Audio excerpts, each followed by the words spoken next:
लेकिन आदमी स्वयं को प्रेम ना कर पाता हो, शक्ल ना देख पाता हो अपनी आईने में और उसको लगता हो ये चोर खड़ा है, तो ऐसे जीवन से मृत्यु लाख गुना बेटर है। तो मैंने केवल जीवन को चुना, मैंने और कुछ नहीं चुना, मैं जीवन को चुना, जीवन को। दोस्तों, वृंदावन की धरती से लगातार मैं महान संतों के दर्शन आप सबको करा रहा हूँ। आज एक ऐसे ही महान संत के दर्शन मैं कराने जा रहा हूँ जिनकी जिंदगी के दो पहलू थे। पहले वो अमित तिवारी के नाम से जाने जाते थे। एक स्टील एंड पावर कंपनी में अच्छी नौकरी करते थे। पर महीने उनकी 75,000 रुपये सैलरी थी। जिस 75,000 रुपये सैलरी को पाने के लिए हम लोग बहुत मशक्क़त करते हैं, बहुत मेहनत करते हैं।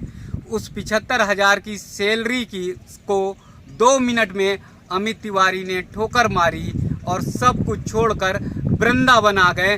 वृंदावन में ब्रजवासी हो गए और ठाकुर जी की भक्ति में लीन हो गए। जब Amit Tiwari steel and power company में थे तो बढ़िया जीन्स और टी शर्ट पहनकर जाया करते थे, स्मार्ट बनकर जाया करते थे और उनके पास स्मार्टफोन भी थे।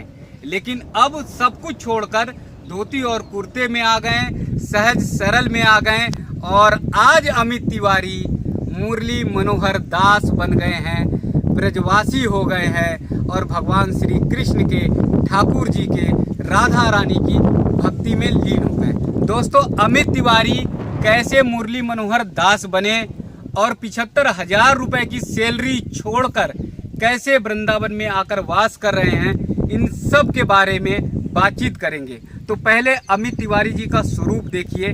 जीन्स और टी शर्ट छोड़कर कैसे धोती कुर्ते में वो आ गए हैं, शर्ट और कमीज में आ गए हैं और कैसा उनका स्वरूप हो गया है। माथे पर चंदन है, तिलक है, ठाकुर जी का चुटैया रखे हुए हैं और स्मार्ट से गोल मटोल संत जैसे हैं, साधारण संत जैसे हमारे संत होते हैं उसी तरह से हैं। तो जिंदगी में कैसे इतना बड़ा बदलाव आया कि सब कुछ छोड़कर ब्रजवासी हो गए, वृंदावन में वास कर रहे हैं, उन सब के बारे में जानेंगे। अमित जी, राधे राधे। जय जय श्री राधे, जय जय श्री राधे, जय जय श्री राधे जी।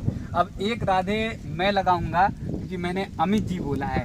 अब आप हो गए हैं मुरली मनोहर दास जी, तो जय जय श्री राधे मेरी तरफ से और जय जय श्री राधे श्री हरिदास कुंज बिहारी जी। मुरली मनोहर जी, मैं देखता हूँ कि लोगों के जीवन का मकसद, आज के जीवन में लोगों का मकसद है कि जल्दी से पढ़ाई पूरी करें, अच्छी सैलरी, पैकेज, बढ़िया नौकरी मिले और फिर अपना घर परिवार और आगे चलाएं, शादी ब्याह करें और ज़िंदगी की गाड़ी आगे चलाएं। लेकिन आपको देख रहा हूँ कि 75,000 रुपये की सैलरी छोड़कर जो है आप एकदम जो है कन्हैया के भक्ति में रंग गए। जी, सत्य है ये बात। भक्ति में मित्रों एक जीव जब आता है तो किन्हीं 4 कारणों के कारण आता है। पहला, या तो जिज्ञासा हो उसकी, प्रभु में जानने की इतनी उत्कंठा हो। दूसरा है कि हमें हालात ऐसे मिलते हैं कि हम मजबूर हो जाते हैं और कोई रास्ता नहीं मिलता। और तीसरा, कोई साधु संत की कृपा। तो मेरे जीवन में शायद तीनों ही एक संग थोड़े बहुत कारण हैं, तीनों ही हैं जीवन में।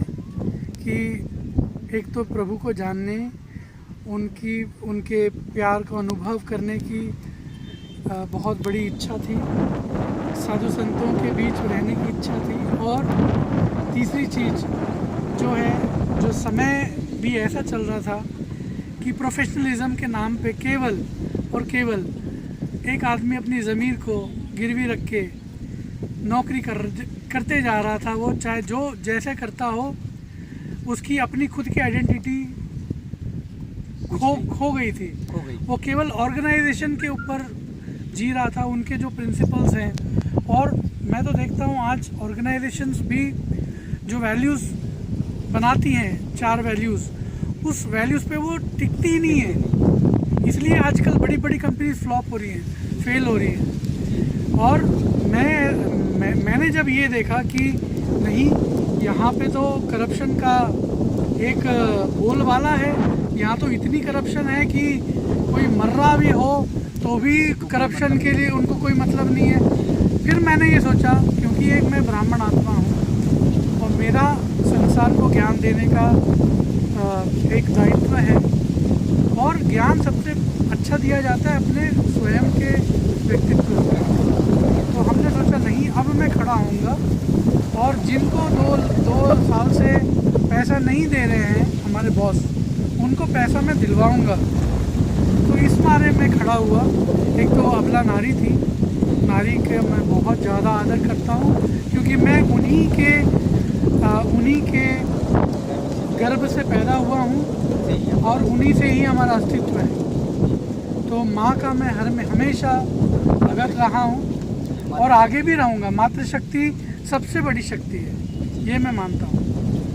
और यही कारण है कि माँ ने ही प्रेरणा दी हमें कि बेटा तुम आगे बढ़ो और इसको त्यागो, तुम कहाँ फंसे हुए हो। अपना जमीर जी के ये 75,000 भी तुम्हारे कोई काम के नहीं होंगे।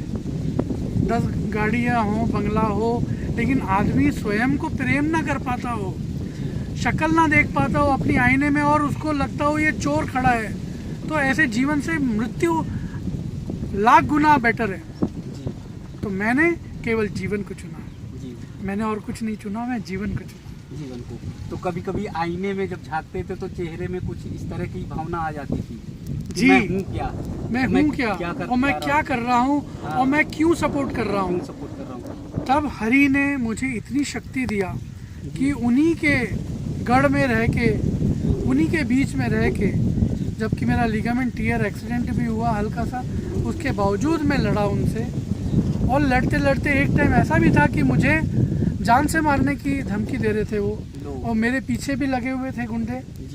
लेकिन वही कहावत है कि जब जिसका जो समय आएगा तो ही आएगा। मुरली जी, प्रोफेशनलिज्म का ये मतलब अर्थ था कि लोग मरने और मारने के लिए आमादा थे, ये मतलब ऐसा चरित्र हो। बिल्कुल, 2008 अगस्त तक प्रोफेशनलिज्म का यही मतलब था कि जो जितना जमीर को गिरा सके वो उतना प्रोफेशनल है।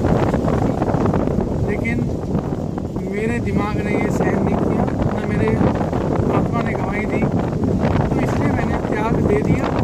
और वहाँ से छोड़ के मैं भले ही मैं बच्चों को पढ़ाया, उसमें मुझे ज़्यादा आनंद मिला। पैसा भले ही कम मिले, देखो पैसे से सुख नहीं मिलता, और आदमी को चाहिए क्या, केवल सुख चाहिए।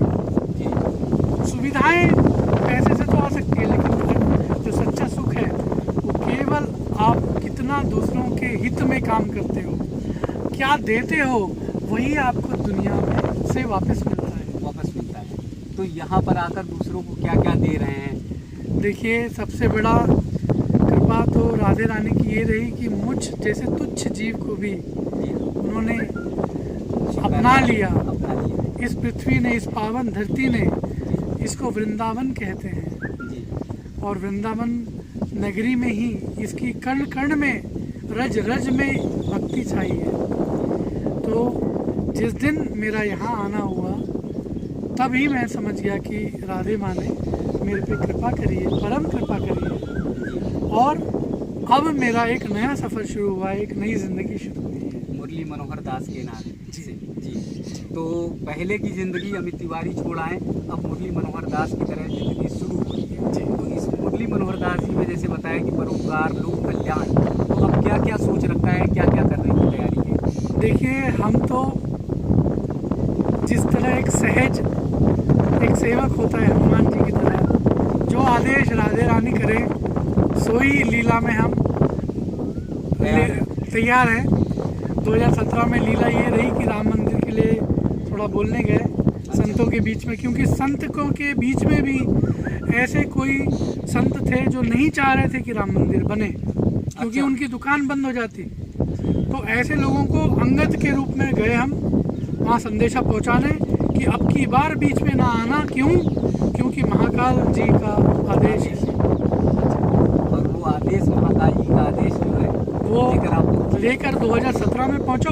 इत्तेफाक से उसी दिन योगी जी भी पहली दफ़ा ही आए थे। 31 मई 2017 की बात है, और भैया जी कहीं एक प्रोग्राम आता है, उसमें भी हमने लोगों को जागरूक करवाया कि अरे सनातन धर्म जिसने सारे धर्मों को एकजुट कैसे रहना ये सिखाया हो, अरे उसी को तुम तोड़ोगे, उसी को तुम काटोगे, उसी को तुम खत्म करने पे कोशिश करो। आमदा हो, आपको क्या लगता है दुनिया बचेगी? कभी नहीं बचेगी। केवल उसी पे टिकी हुई है, सनातन धर्म पे। जिस दिन सनातन धर्म नहीं रहा तो सोचना एक क्षण के लिए भी धरती बचेगी नहीं, प्रलय हो जाएगा। जी। तो अब कभी कभी वो पिछली जिंदगी का वो दौर जो है वो याद नहीं आता? नहीं, याद आता है कई बार, जैसे आप लोग इंटरव्यू ले लेते हैं तो याद आता है जी। और हमें लगता है कि ये जो हनुमान चालीसा है वो कितनी सत्य है। जी। आजकल मैनेजमेंट भी हनुमान चालीसा को मेन सार बताता है। जी। सुमति वहाँ संपत्ति नाना और कुमति वहाँ विपत्ति निदाना। जी। काश मैंने उल्टा सोच लिया होता जी। कि मैं परोपकार नहीं करके अपना चोरी कर लूँगा तो मेरा भी घड़ा भर गया होता और फूट रहा होता। तो आज जो जिंदगी में यहाँ तक पहुँचे हैं वो शायद विनाश की केवल सुमति के कारण। सुमति वहाँ संपत्ति नाना जी। और कुमति वहाँ विपत्ति निदाना। तो अगर उधर चले जाते तो हो सकता था कि रास्ता आपका गलत तरह। बिल्कुल। और मैं तो ये कहता हूँ, आप भले ही भगवान से कुछ मांगे ना मांगे, बस एक चीज़ मांगिए, किसी भी काल में, किसी भी परिस्थिति में हमारी बुद्धि हमसे जुदा ना हो, सुमति हमेशा रहे। कब क्या निर्णय लेना है, कहाँ खड़ा होना है, वो आदमी को स्वयं अपने आत्मा से आवाज आनी चाहिए। कब क्या निर्णय लेना है। बिल्कुल जी। तो अब ठाकुर जी के, राधा रानी के शरण में आ गए हैं तो अब कैसा लग रहा है? अब तो ऐसा लग रहा है कि परम आनंद में ही हैं हम, और एक दिव्य जीवन जी रहे हैं हम। जी।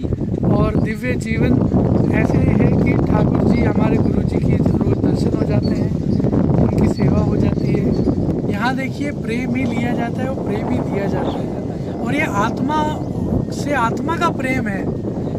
ये तो जो प्रेम गोपी और राधा का था, जो प्रेम कृष्ण और राधा का था, जो ग्वाल बालों का था, वही अनन्य प्रेम आत्मा का आत्मा से है। और इससे बड़ा कोई प्रेम धन कोई मिल नहीं सकता इंसान को। तो यही प्रेम पाने के लिए कितने बड़े बड़े देवता लोग तप करते हैं कि हमें मनुष्य शरीर मिले और हमें वृंदावन वास मिले। जी। तो वो फिर आपको जीन्स और टी शर्ट और स्मार्ट लग्जरी लाइफ कुछ तरह जाए कि सबको अब कुछ करता नहीं है। बिल्कुल नहीं। अब तो ऐसा लगता है कि मानो ये जो सर पे हमारे एक बोझ था पाप का घड़ा, अच्छा, वो उतर गया है। उतर गया। अच्छा, इसको पूरा साफ करके और वो उतार दिया। और आनंद में परम आनंद, नित्य आनंद, और हर एक क्षण में आनंद है, एक एक सांस में आनंद है। यही जीवन है। और मैं चाहता हूँ कि मेरे जीवन से कोई राधा रानी ऐसा कार्य करवाएं जो कई साधु संतों का एक सपना ही हुआ करता था। और मैं बताना चाहूँगा, मेरे सामने देवरा बाबा का आश्रम दिख रहा है। तो देवरा बाबा जी ने इतने पॉलिटिशियंस को, इतने राजनेताओं को आशीर्वाद दिया, इतने उद्योगपतियों को आशीर्वाद लिया फ्री में, लेकिन उन्होंने एक कार्य कहा था जो एक ने भी नहीं कर पाया जी। वो है गौ की रक्षा। अरे सनातनियों, जब गौए की रक्षा नहीं कर पाओगे तो अपने बेटियों की कैसे करोगे? ये मुझे बताना। आज जो ओहदे पे बैठे लोग हैं, चाहे वो होम मिनिस्टर हो, चाहे वो पीएम हो, चाहे वो कोई हो, मुझे आप एक बात बताओ, अगर गौ माता जिसमें 33 करोड़ देवी देवता विराजमान है, वो अगर उसकी रक्षा नहीं हो पा रही है तुमसे, तो क्या आपकी नैतिक जिम्मेदारी नहीं है कि आप उसको छोड़ के वनवास में चले जाओ, वानप्रस्थ आश्रम ले लो? आज गौएं कष्ट में है, रो रही हैं, वृंदावन, लेकिन किसी को कोई जू भी नहीं देंग रही है। आज जब मिलावटी दूध नहीं सनातन हिंदू का, बल्कि मुसलमान का, क्रिश्चियन का, ईसाई का, सब मिलावटी दूध पी के परेशान हो रहे हैं। उधर धरती माँ भी परेशान हो रही है कि इतने पापियों का बोझ धरती पे मौजूद कैसे है। कई लोग तो जान बचा के हीरो बनते हैं, कई लोग दूसरों को मार के हीरो बनते हैं। तो ये इतना जो परिवर्तन, जो इतना चेंज है, अब समय आ चुका है अच्छी शक्तियों को एकजुट होने की। अब समय आ चुका है। अभी अगर नहीं करें तो समझ जाना धरती हमारे हाथ से चली जाएगी। अभी समय है कि अच्छी शक्तियां को ये बात ध्यान से और दिल से मान के कि सनातन धर्म ही एक धर्म, मात्र धर्म है जो गुरु का हकदार, गुरु बनने का हकदार है, विश्व गुरु बनने का हकदार है। जल्दी से जल्दी उसको उसकी इज्जत दे, स्थापित करें और हमारे जो राजनेताओं में क्रिमिनल, पॉलिटिकल, क्रोनिक कैपिटलिज्म है उसको जड़ से ख़त्म करें आज।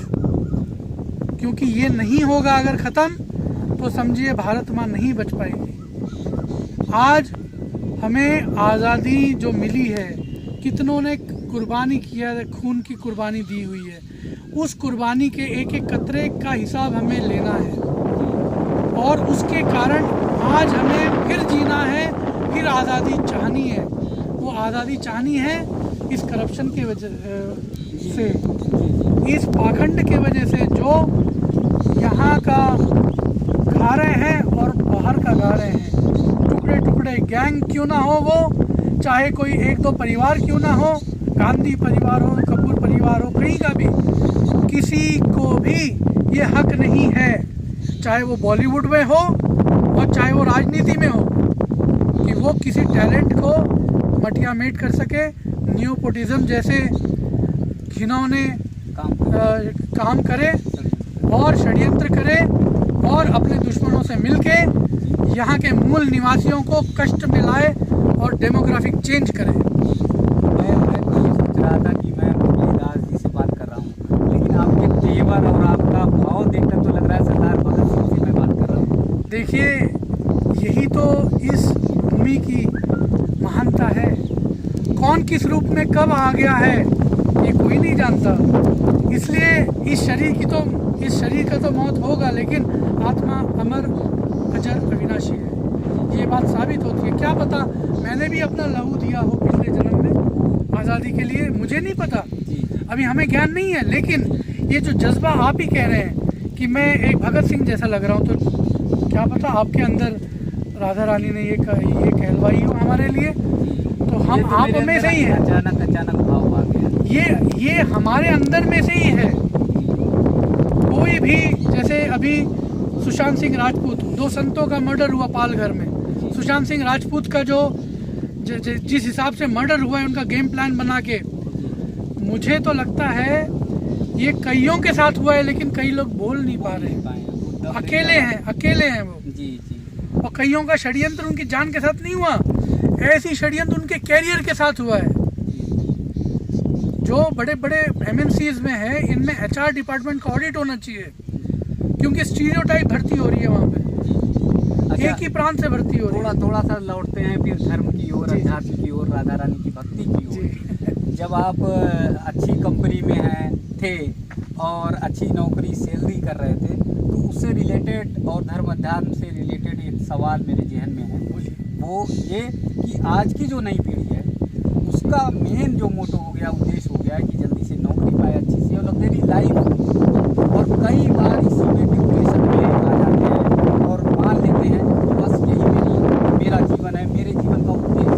उनके जीवन का उद्देश्य क्या होना चाहिए, नौकरी पाना या फिर कुछ? देखिए, हमारे सबसे बड़ी कमी है सनातनियों में एक ही चीज़ है कि हमने मुगलों और ईसाइयों का जो राज हुआ है उसके कारण हमने अपने संस्कार कुछ कारणवश भूल गए हैं या भुला चुके हैं। लेकिन हमें दोबारा इन चीज़ों को अपनाना होगा। जैसे ऑर्गेनिक फार्मिंग, पहले बहुत सहज था कि कोई किसान है वो 10-12 गऊ रखेगा और उसके खाद से जो ज़मीन उपजाऊ होगी, जब तक ये फर्टिलाइज़र यूरिया बंद नहीं होगा, ये छिड़कना जो दे रहे हैं पेस्टिसाइड्स, तब तक इस देश का कुछ नहीं हो सकता। हमें डिफाइन करना पड़ेगा हम ये क्यों परोस रहे हैं, हम क्यों दे रहे हैं। किसानों के लिए भी वो खा के उनका भला नहीं होगा यूरिया का या पेस्टिसाइड्स का। एमवे जैसी कंपनी करोड़ों अरबों कमा रही है, एक तरफ तो जहर दे रही है, दूसरी तरफ दवा दे रही है उसको वो करने की।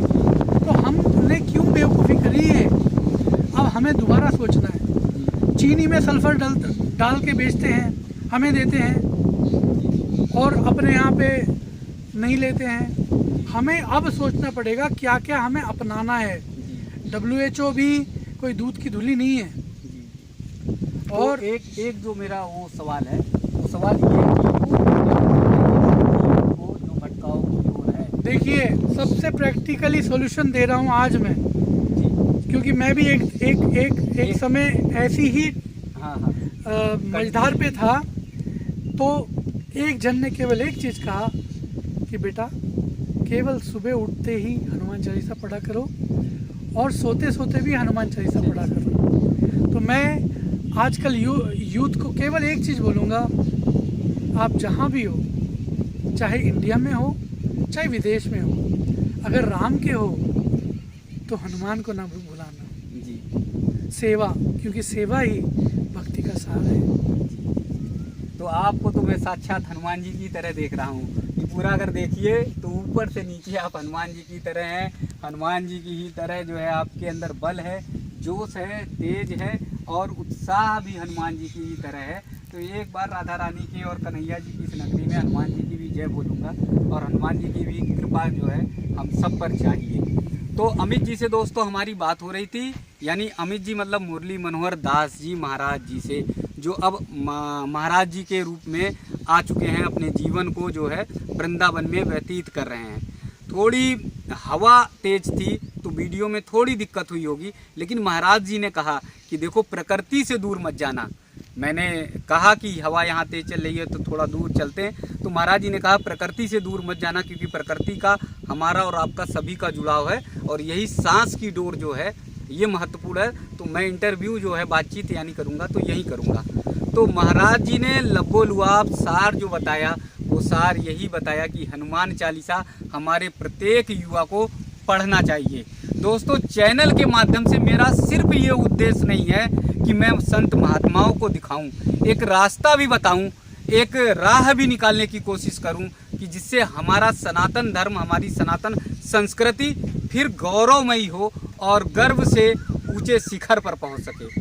तो महाराज जी की एक बात, सारी बातें आप भूल जाइए, उनकी नौकरी, उनकी सैलरी, उनकी लाइफ स्टाइल, सब कुछ भूल जाइए जो पहले थी अमित तिवारी के रूप में।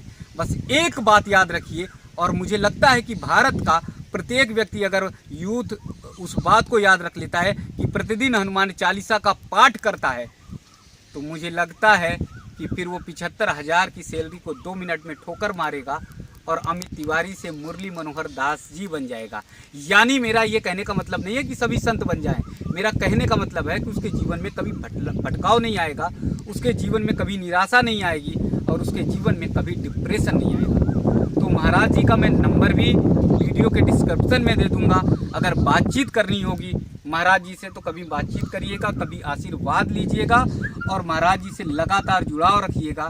और महाराज जी का जो भगत सिंह जी वाला तेवर है, उस तेवर को मैं लगातार आप सबको जोड़े रहूँगा। तो दोस्तों वृंदावन की धरती से लगातार मैं महान संतों के, महान विभूतियों के दर्शन ऐसे ही लगातार आप सबको कराता रहूँगा।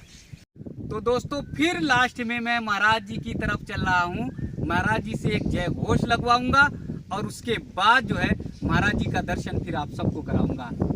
बोलिए सीताराम जी सरकार की जय, बोलिए राधा रानी की जय हो, बोलिए कृष्ण कन्हैया की जय हो, बोलिए वृंदावन धाम की जय हो, जय जय श्री राधे, जय श्री राधे, जय जय श्री राधे, जय जय श्री राधे। दोस्तों इतने जोशीले अंदाज में, इतने जोशीले अंदाज में इतना बड़ा जय घोष लगेगा तो वैसे ही बड़े तमाम तरह के कीटाणु जो है वो वैसे ही मर जाएंगे। तो इसलिए महाराज जी का अंतिम शब्द ये भी ले लीजिए कि इस तरह के जय घोष भी हम लोग प्रतिदिन लगाया करें।